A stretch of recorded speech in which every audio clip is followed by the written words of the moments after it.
noite a todos. Vamos dar início a mais uma aula da disciplina Finanças nas Corporações. E nesse momento nós vamos falar agora das taxas de juros. Então, nós vamos precisar conhecer, compreender alguns conceitos, né?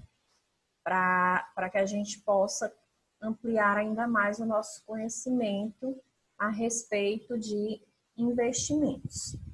Então, o primeiro desses conceitos é exatamente o que é a taxa de juros. A taxa de juros é uma remuneração que é paga pelo tomador ao emprestador de fundos. Ou seja, no mundo dos investimentos, no mercado de investidores, nós temos aqueles que investem, ou seja, que aplicam o seu dinheiro, que nós chamamos de emprestador de fundos. E temos aqueles que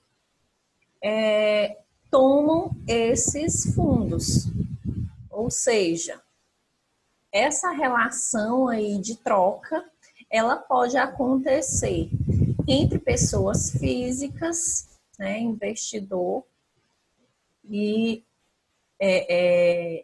uma pessoa física normal que está precisando captar recursos no mercado através de investimentos, porque o investidor, quando ele adquire um investimento, ele está colocando o seu fundo, o seu recurso, né, o seu dinheiro à disposição de outra pessoa. Ou essa pessoa também pode ser, essa outra pessoa, ela também pode ser uma pessoa física, né?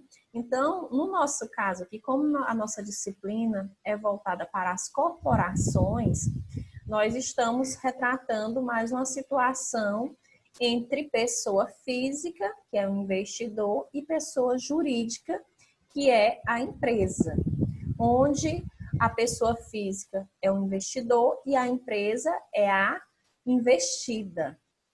Ou seja, o investidor é o emprestador de fundos e a empresa que é investida é a tomadora de fundos. Então, a taxa de juros é exatamente a remuneração que a empresa vai pagar para o investidor, para o emprestador de fundos, certo? Do ponto de vista do tomador, representa o custo dos fundos captados.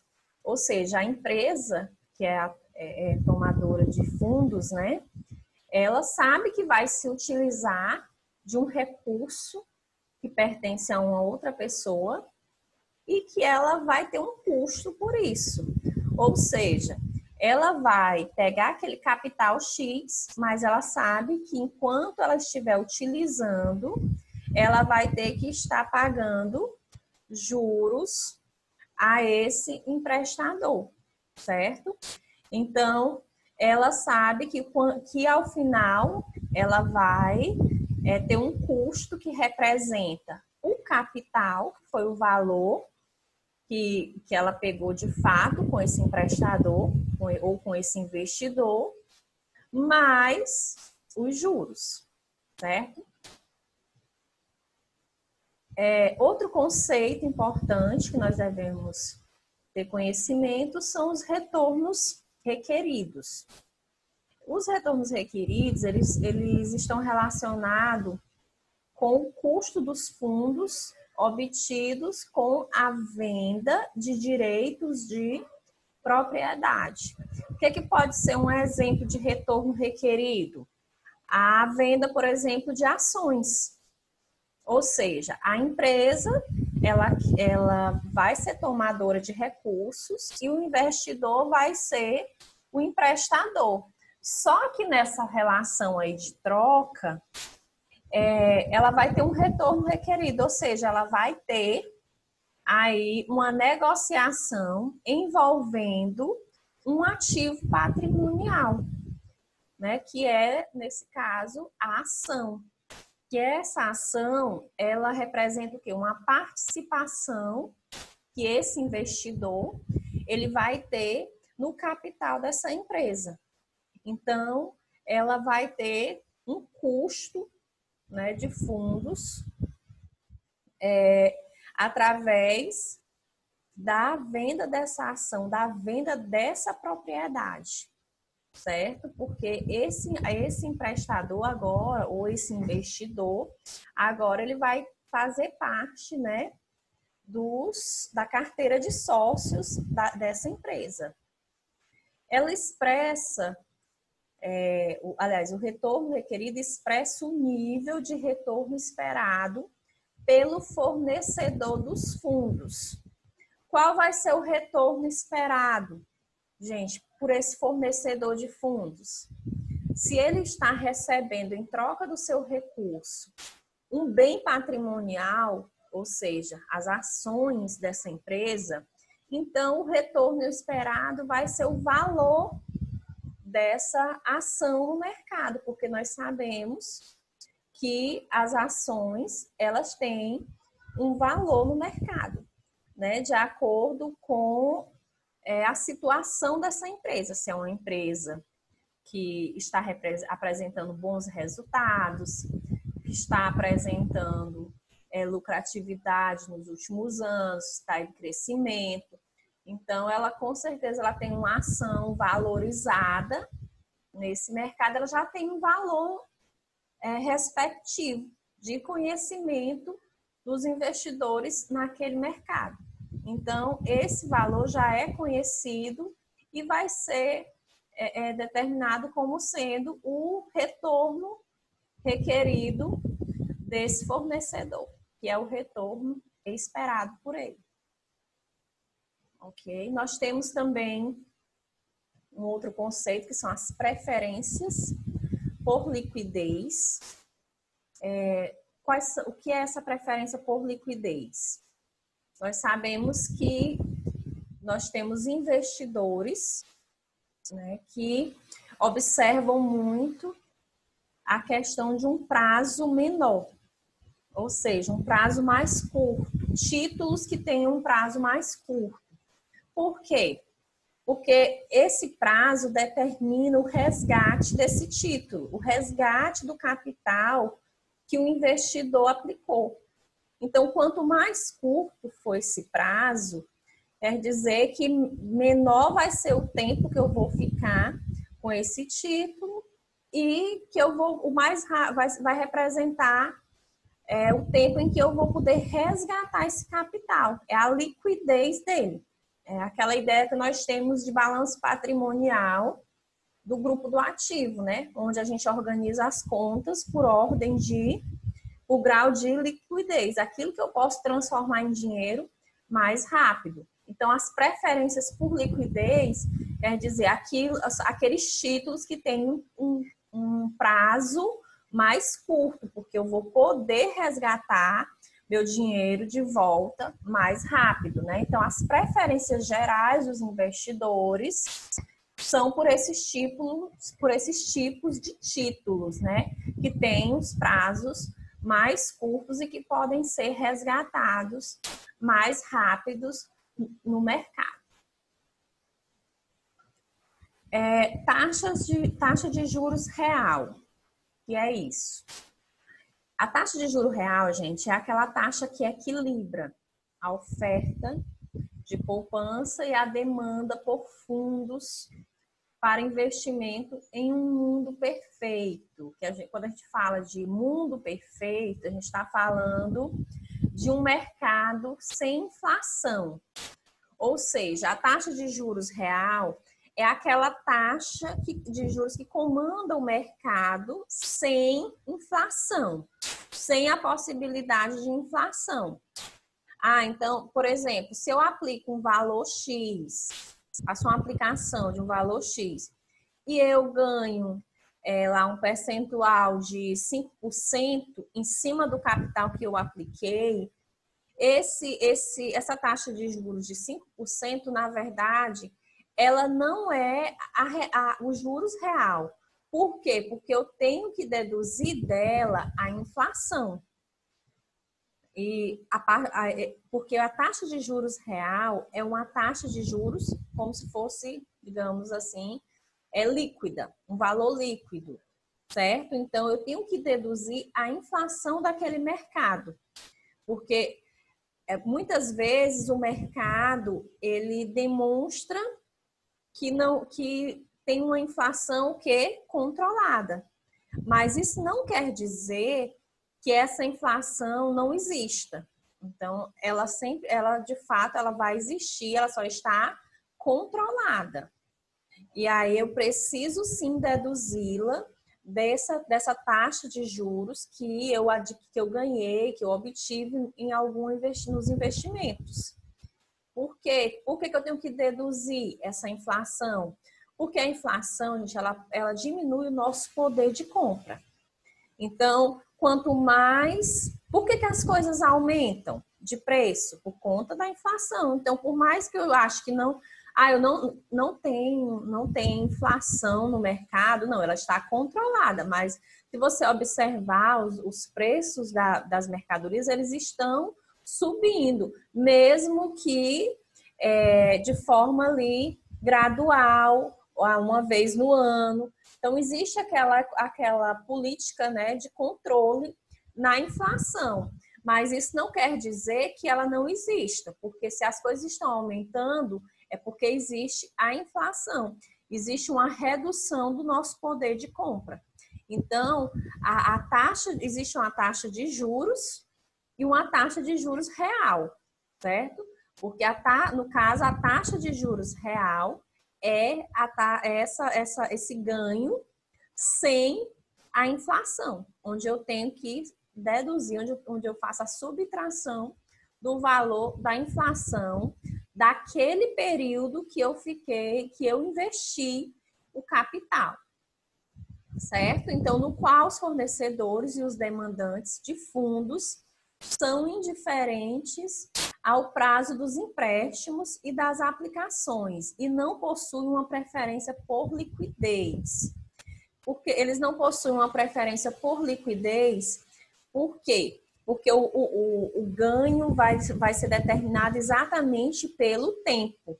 A gente viu que a preferência por liquidez é aquela preferência geral onde boa parte dos investidores preferem resgatar os seus investimentos, o seu capital, em um curto prazo de tempo, né? Em um prazo menor. Até porque, às vezes, eles estão só aproveitando ali um espaço, né? De uma sobra em caixa, mas que já vai ter um compromisso mais lá na frente, né? Então, eles estão só ali aproveitando aquele tempo. Então, por isso que eles vão precisar desse capital e querem resgatar de volta. Então, mas as taxas de juro real, na verdade, elas têm uma validação maior para aqueles investidores que não possuem essa preferência por liquidez, ou seja, eles aplicam o seu capital por um prazo realmente voltado em um investimento de longo prazo, porque o retorno vai ser comandado pelo prazo, certo? E aí a inflação ela vai ter uma influência maior exatamente por conta desse prazo ser maior, certo? Então, no final, esses investidores eles vão ter como um resultado certo, né? Porque eles aplicaram por um prazo maior e aí essa inflação vai ser deduzida, mas eles vão ter um retorno, sim, maior, né, do que os investidores que tiveram a preferência por liquidez, certo? Então, quanto maior o tempo, maior será o retorno, porque as taxas de juros geralmente são maiores, porém não vai ser naquele valor, a realidade dele não vai ser naquele valor ali integral, porque vai por conta desse tempo, desse prazo, eu vou ter ali uma inflação mascarada. E aí eu tenho que deduzi-la para realmente chegar à taxa de juros real. Taxa de juros nominal, outro termo que nós devemos conhecer no mercado financeiro. É a taxa efetiva de juros que é cobrada pelo fornecedor de fundos e paga pelo tomador. Nesse caso aqui, não é a taxa do mercado, é a taxa que realmente é negociada entre fornecedor e tomador, entre investidor e investida, certo? Então, é aquilo que eu vou ganhar naquele investimento específico, é aquilo que eu vou pagar por tomar aquele recurso, por captar aquele fundo daquele investidor, entendeu? E essa taxa de juro nominal, ela vai variar, porque vai depender do tipo de fundo, né? Do título de investimento que vai estar ali envolvido. Então, eu tenho várias taxas, né? A gente já falou sobre isso, sobre diferentes tipos de investimentos. A gente sabe que cada investimento tem a sua taxa de juros, né? Ou a sua taxa de retorno. E a taxa de juros nominal é exatamente essa taxa específica, né? Voltada para cada tipo de investimento. Então, a taxa de juros nominal, ela difere da taxa de juros real. Nós podemos aqui classificá-la como R, né? Por dois fatores. Primeiro, pelas expectativas inflacionárias que são refletidas num prêmio pela inflação, ou seja, a própria inflação. E segundo, pelas características tanto do emitente como da emissão, ou seja, elas são negociadas individualmente entre cada investidor e cada investido. Então, esse tipo de investimento vai ser discutido ali entre ambos os envolvidos. Ali vão ser colocados os riscos de inadimplência, né? Esse risco de inadimplência não pode ser medido no sentido geral. Cada investidor tem as suas características, tem a sua situação a ser analisada pela empresa, por exemplo, e vice-versa. Tem as condições contratuais, que cada um tem as suas condições. Então, se eu for, por exemplo, fazer uma aplicação, um investimento numa empresa X, ela vai ter as condições contratuais dela. Ela vai ter a inflação, né, daquele produto envolvida naquele mercado, vai ter a inflação daquele mercado específico, vai ter o risco que aquela empresa vai me oferecer, o que eu, como aplicador, posso oferecer.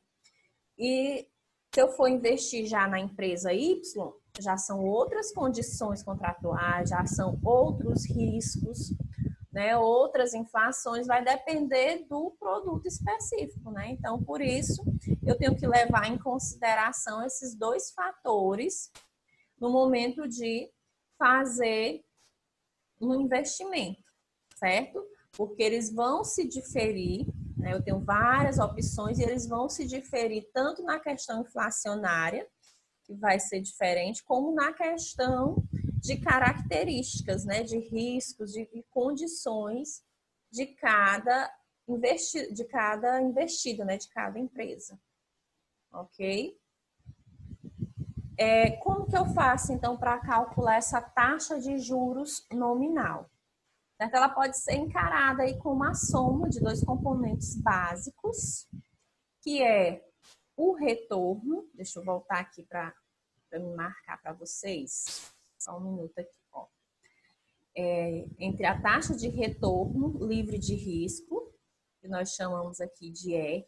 O primeiro R aqui, que é o R1, é a taxa nominal. Então, para me calcular essa taxa nominal, eu vou somar o retorno e o risco, certo? Então, esse aqui é o prêmio pelo risco, né?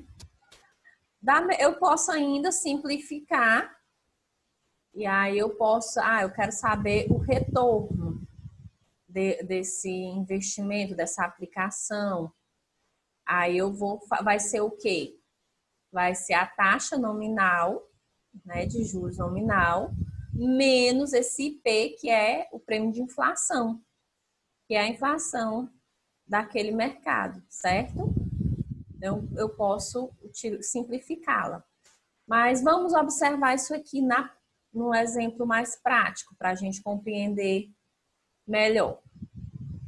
Ó, coloquei aqui um exemplo bem simples, com valores bem pequenos, para a gente compreender essa diferença aí da taxa de juros real e da taxa de juros nominal. Marilyn Carbo, ela tem, valores pequenos, R$10, que ela pode gastar em balas que custam 25 centavos cada uma. Ela pode comprar, nesse caso aqui, com R$10, 40 balas, né? Então, se é 25 centavos cada bala, R$1 ela compra 4. Então, com R$10, ela compra 40 balas, não é isso? E nesse momento, né, hoje, no mercado. Só que ela foi analisar, fez um estudozinho aí das taxas de juros nominal, sobre uma aplicação, sobre um depósito aí durante um ano. Eu vou aplicar esses R$10 durante um ano. Em um ano, eu vou ganhar 7%. A taxa de juros nominal, quer dizer, lá nas condições contratuais desse tipo específico de investimento, né, ela ganha 7%. Quer dizer, aquela empresa, se for uma empresa, por exemplo, que é investida, ela vai pagar aí uma taxa de juros para utilizar esse capital dela de R$10 por um ano, 7%. Certo? Então, aí o que acontece? A taxa esperada de inflação durante o próximo ano é de 4%. Observe, ele vai ficar um ano aplicado. Durante esse um ano vai ter uma inflação de 4%. Então, ela pensa, em vez de comprar 40 balas hoje, eu vou investir R$10 nesse depósito, vou ganhar 7%, daqui a um ano eu resgato esse capital, mais o rendimento de 7%, e aí vai dar para mim comprar mais do que 40 balas. Esse é o pensamento de um investidor, certo? Ganhar, crescer seu capital. Então, o que acontece? Ao final do ano, ela vai ter quanto? R$10,70. Não é 7% em cima de R$10? Então, ela vai ganhar aí mais 70 centavos. Então, ao final, ela vai ter os R$10 que representam o capital, mais 70 centavos que foram o rendimento. A inflação foi de 4%. O que acontece? A inflação, gente, ela aumenta o preço das coisas, como eu falei para vocês. Ela diminui o nosso poder de compra, certo? Então, essa taxa aqui é a nominal de 7%. Não é a real. Por quê? Porque aqui dentro está mascarada a inflação nesses 7%. Então, para me calcular a taxa nominal, para me calcular a taxa real, eu tenho que fazer o quê? Eu tenho que subtrair a inflação, certo? Então, vamos analisar. Se teve uma inflação de 4%, isso quer dizer que a taxa real que ela ganhou, aqui foi a taxa nominal, 7%, menos a inflação de 4%, então a taxa real foi de quanto? De juros real? Foi só de 3%. E como foi que esses 4% refletiu lá no valor da mercadoria, no poder de compra? Deixa eu dizer aqui para vocês. As balas não custavam 25 centavos cada uma? Então, se a inflação durante um ano era de 4%, eu vou ter que calcular quanto é 4% de 25 centavos. Que eu chego ao resultado de quanto? De 1%. De 1 centavo, desculpa. Isso quer dizer que quando ela for comprar as balas, elas já vão ter sofrido um aumento. Não mais vai ser 25 centavos, agora vai ter aumentado 1 centavo. Então, vai ser 26 centavos. Isso quer dizer que ela vai ter R$10,70, que foi o que ela ganhou, e vai comprar balas a 26 centavos. Então, se eu pegar aí R$10,70 e dividir para 26 centavos, ela vai comprar aí 41 balas, né? Quase 42 balas.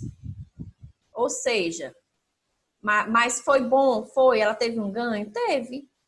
Só que não foi os 7%, né? O ganho foi de quanto? 3% a mais.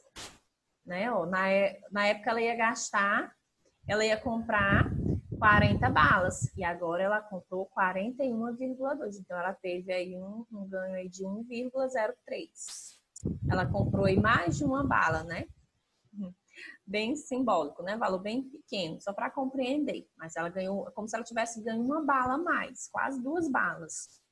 Então, o que acontece? O aumento do montante do dinheiro disponível para a Mary ao fim de um ano, nada mais é que sua taxa de retorno nominal, 7%, que é a taxa que foi negociada entre o aplicador de fundos, né, o emprestador de fundos e o recebedor desses fundos, certo? Da qual a gente tem que deduzir o quê?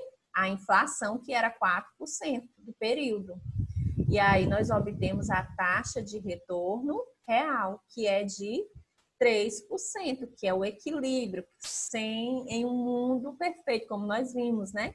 Sem inflação. Aqui realmente foi o que ela ganhou.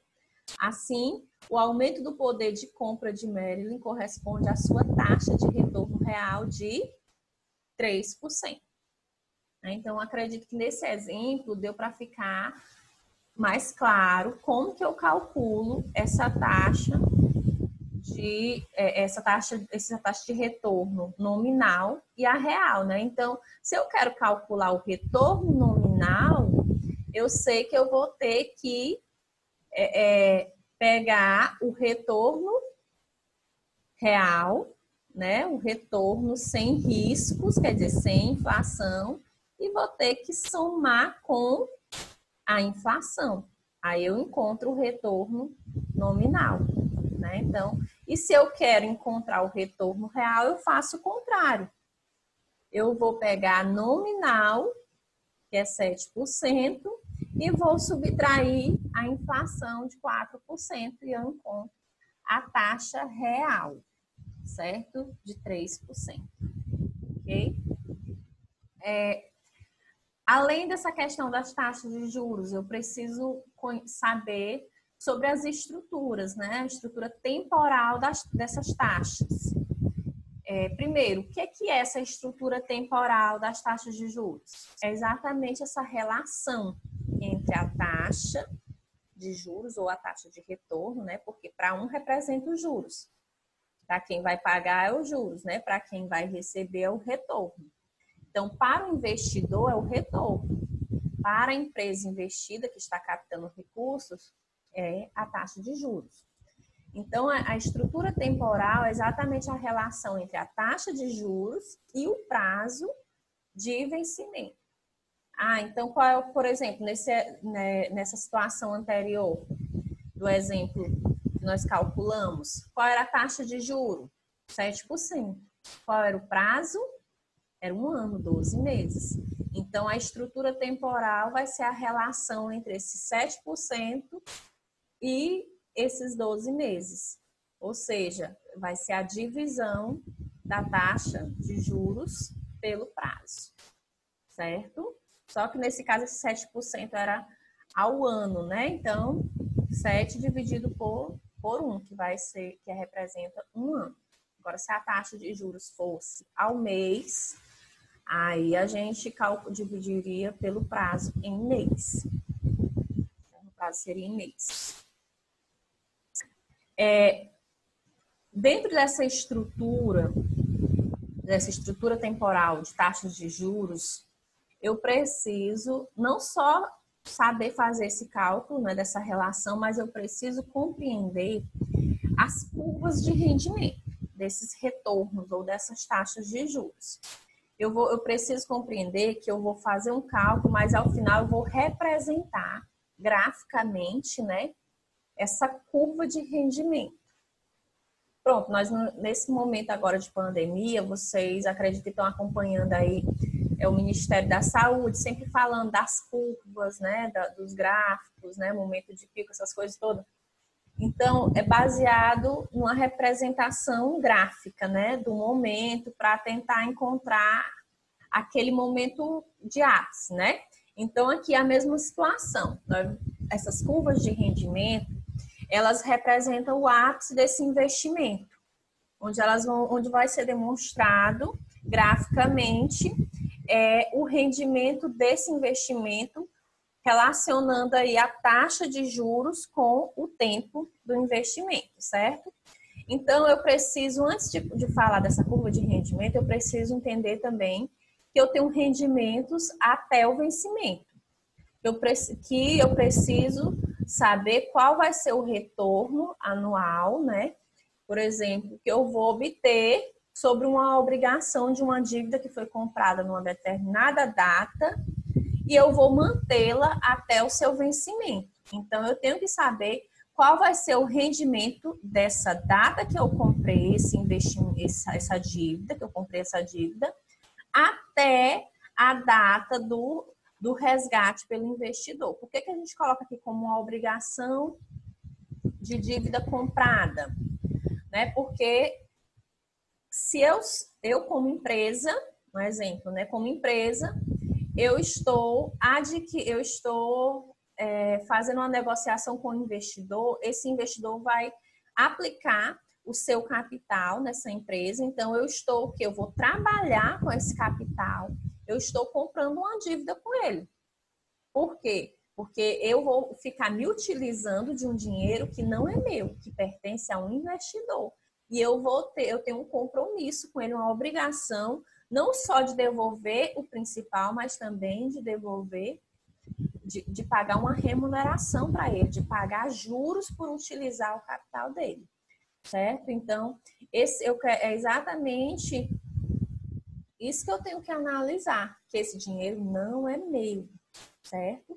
Então, eu preciso saber qual vai ser esse rendimento, qual vai ser esses juros da data que eu comprei essa dívida, né, até a data que eu vou devolver, certo? Então, tem que fazer esse acompanhamento para depois eu ir para a curva de rendimento, que vai ser um gráfico onde eu vou mostrar essa relação entre o prazo remanescente da dívida, né, entre esse prazo que falta para eu terminar de pagar a dívida, ele vai estar representado no gráfico de maneira horizontal, certo? Então, o prazo vai estar na horizontal e o retorno vai estar na vertical. Então, esse gráfico ele vai ter esse modelo de vertical e horizontal, onde a curva vai ser exatamente onde esse encontro, né? Vai estar aí localizada nesse encontro do retorno com o prazo, né, de vencimento, certo? Então, as curvas de rendimento basicamente representam isso, esse momento, esse ápice, né, do retorno que esse investimento gerou até o vencimento dele. E quais são as possibilidades, né, de curvas de investimento? Quais são elas? Nós temos 3 tipos. Nós temos uma curva de rendimento invertida, nós temos uma curva de rendimento normal e nós temos uma curva de rendimento horizontal. A curva de rendimento invertida é a curva descendente, ou seja, é uma curva que diminui, certo? Descendente de taxas de juros, ou seja, quanto maior o prazo, quanto mais o prazo cresce, né? O prazo vai crescendo, porque eu vou acompanhando gradualmente isso, né? Esse prazo vai crescendo e a taxa de juros vai diminuindo. Então, por isso que é uma curva descendente, porque essa curva ela vai descendo, certo? Quanto mais ela vai se aproximando, quanto mais os juros ou o retorno vai se aproximando da data de vencimento, ela vai declinando, diminuindo, certo? É uma curva descendente. Indica o quê? Que os custos, né, de financiamento a longo prazo, eles são mais baixos que os de curto prazo. Ou seja, a empresa ela vai pagar menos juros para o investidor se o prazo, a data de vencimento dessa aplicação for menor. E para o investidor vai ter um retorno menor, né? Consequentemente, se a empresa paga menos juros, o investidor tem um retorno menor. Então, quanto maior for o prazo, menor vai ser a taxa de juros paga e menor o rendimento para esse investidor. Então, a curva é descendente, diminui com o tempo. Já a curva de rendimento normal é uma curva ascendente, ou seja, a taxa de juros dela ou de retorno cresce conforme o prazo. Quanto maior o prazo, maior será a taxa de juros paga pela empresa e maior será o rendimento que vai ser recebido pelo investidor. Certo? Então, são aqueles financiamentos de curto prazo, eles têm o quê? Um custo menor para a empresa. Então, quanto menor o prazo, menos juros a empresa vai pagar. Quanto maior for o prazo, maior vai ser os juros a ser pago por essa empresa, maior o rendimento para o investidor. Então, o investidor vai preferir que seja em um prazo maior, porque ele vai ganhar mais. E a curva de rendimento horizontal é aquela curva de taxas de juros que reflete a existência de custos de captação semelhantes, tanto em captação de recursos de curto como longo prazo. Na verdade, o prazo, o tempo aí, a data de vencimento, o rendimento até o vencimento, não vai influenciar. Talvez o que vai influenciar seja mais o montante desse valor, certo? Então, a empresa ela vai poder escolher esse prazo à vontade, porque não vai influenciar, nem ela vai pagar menos juros por ser menos tempo e nem vai pagar mais juros por ser mais tempo, né? Então, ela vai ser uma curva aí já mesmo horizontal, ela vai se manter, o rendimento dela vai ser nessa linhagem aqui, retinha, né? Não vai ser meio que neutro nessa condição aí de tempo, nessa relação, né, de tempo e rendimento e taxa de juros, certo? Então, a curva de rendimento investido é aquela que vai descendo conforme o tempo. A curva de rendimento normal é aquela que vai crescendo conforme o tempo. E a curva de rendimento horizontal é aquela que se mantém na horizontal. Ok? Para fechar aqui essa primeira parte, gente, nós vamos falar também um pouquinho das teorias, né? Em que os economistas, né? Os investidores e também as empresas, né? As organizações se baseiam nesse processo aí de tomador de fundos, né, ou de aplicação de recursos, né? Então, nós temos aí 3 teorias que comandam bastante o nosso mercado. A primeira delas é a teoria das expectativas. Essa teoria, ela diz o quê? Que a curva da taxa de juros, ela reflete as expectativas do investidor quanto às taxas de juros futuras, ou seja, uma expectativa de aumento da inflação que resulta em uma curva ascendente e uma expectativa de queda da inflação que resulta em uma curva descendente. Ou seja, se a inflação cresce, né, então eu vou ter um retorno ascendente, ou seja, vai ser maior. Porém, se a inflação diminui, eu vou ter um retorno menor. né, baseado naqueles cálculos que nós já fizemos, dá para compreender bem essa teoria das expectativas. Porque a inflação, quer dizer, a taxa real, ela aumenta com a inflação para que eu conheça a taxa nominal, não é isso? Eu não pego lá a taxa real mais a inflação para chegar na taxa nominal, que a taxa nominal é exatamente aquela taxa de juros que eu vou negociar com o emprestador do recurso, né? Ou com o aplicador de fundos, certo? Então, se tiver uma inflação maior vai ser essa taxa de juros, porque ela vai ser acrescentada à taxa real, certo? Se a inflação tiver menor vai ser essa taxa nominal, porque ela não vai acrescentar tanto a taxa real, certo? Então, a taxa nominal é aquilo que eu vou negociar com aquele aplicador de fundos, certo? E aí vai depender muito da inflação. Quanto maior o retorno, maior os juros. Quanto menor a inflação, menor o retorno, menor os juros. E a curva vai ser, se o retorno é menor, é curva descendente. Se é maior, é ascendente. Ok?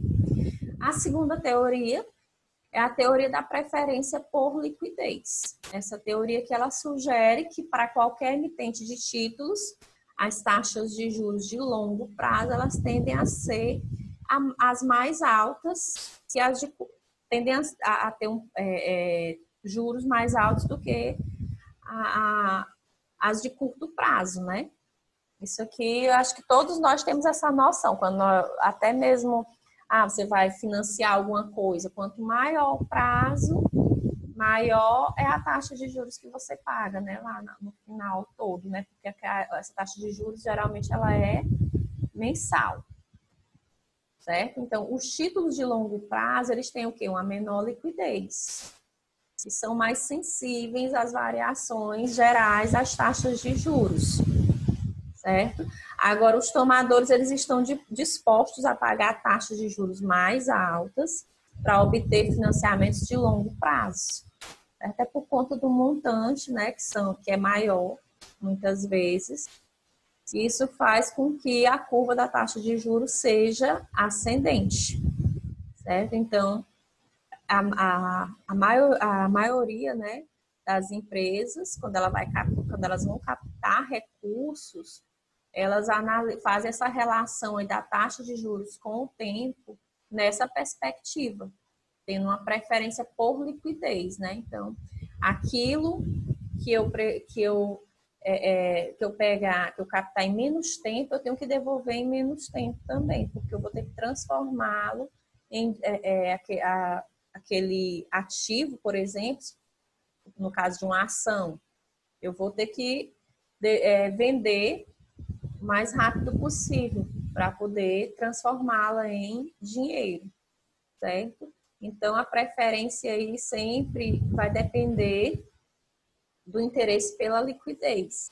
Se eu quero uma liquidez mais rápida, então eu vou pagar taxas de juros menores, né, em títulos de curto prazo. Agora, se eu quero uma liquidez mais demorada, se eu não tenho tanta pressa por esse recurso, eu vou trabalhar com um título de longo prazo, certo? E aí eu vou eu vou pagar, consequentemente, para ficar mais tempo com esse recurso, eu vou pagar mais juros, né? Como empresa, né? Na visão de empresa. Para o investidor, ele vai ter um retorno maior por deixar o seu dinheiro mais tempo naquela empresa. E a última teoria é a teoria da segmentação de mercado, que sugere que o mercado de empréstimos ele é segmentado com base nos prazos de vencimento e que a oferta e a demanda de empréstimos dentro de cada segmento determinam a sua taxa de juros. A taxa nominal vai depender desse segmento. por exemplo, um título de crédito de uma empresa X pode ter um percentual de juros ali de 7%. Esse mesmo título de crédito em outra empresa já pode ter uma taxa de juros de 10%.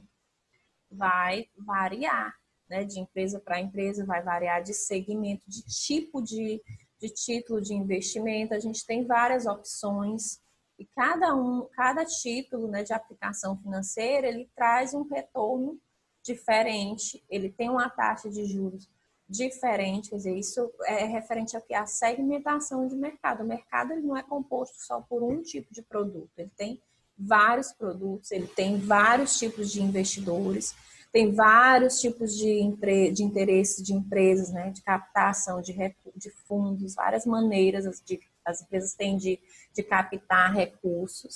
Então, essa segmentação aí, ela proporciona o quê? Uma diferenciação nas taxas de juros, certo? E essa inclinação da curva, no caso da taxa de juros, ela vai ser determinada por uma relação geral entre as taxas vigentes nos vários segmentos, né? Então, tem vários segmentos com várias taxas de juros e se eu quero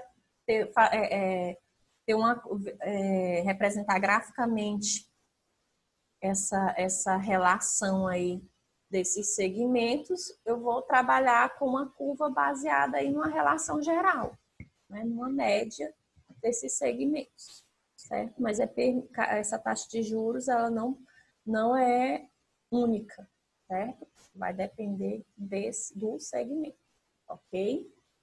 Então, gente, nós finalizamos esse primeiro momento. Aqui, nós estamos trabalhando, só para lembrar, o livro do Gitman, né, Princípios da Administração Financeira, aquele que eu repassei para vocês. Esse assunto está no capítulo 6, e nesse slide nós trabalhamos das páginas 246 até a 253, tá bom?